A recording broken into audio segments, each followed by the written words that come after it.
નમસ્કાર મિત્રો, સ્વાગત છે તમારું અમારી ચેનલ લોહોંગ ટ્રાવેલમાં। તો આજે ભવાની માના મંદિરની પાછળ જે બીચ આવ્યો છે તેમનો નજારો માણવાનો છે મિત્રો। તો બન્યા રહેજો વિડીયોમાં, જેથી કરી તમને જે બીચ વિશે બધી માહિતી મળે।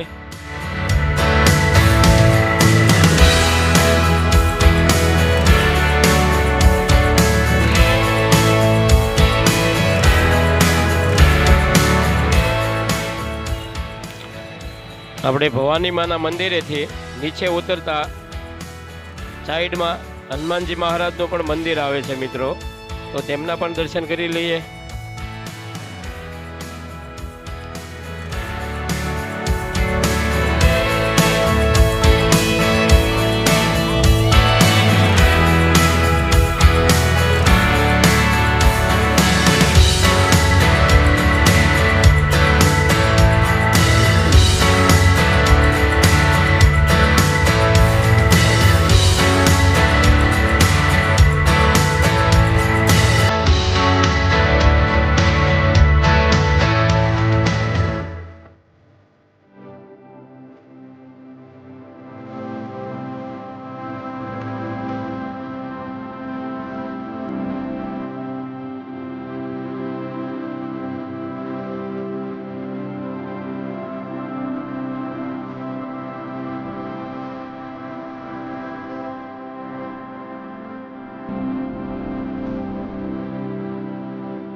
તેમજ ત્યાં ઘણી પ્રકારની સુવિધાઓ પણ મળી રહેશે નીચે, જેવા કે ઠંડા પીણા, નાસ્તો, બાળકોને રમવા માટે રાઈડો, તેમજ યુવા વર્ગ માટે 4 વ્હીલર 2 વ્હીલ। તેમની પ્રાઇસ માત્ર 100 રૂપિયા છે મિત્રો। 100 રૂપિયામાં તમને અડધો કિલોમીટરનો રન કરાવે છે। તો ભવાની માના દર્શન કરવા આવો તો તેમની પણ મોજ માણો, અને મહુવામાં આવો તો એકવાર અવશ્ય પધારો બીચ પર। અને અમારો વિડીયો તમને પસંદ આવ્યો હોય તો લાઈક કરજો, શેર કરજો અને અમારી ચેનલને સબસ્ક્રાઈબ કરજો।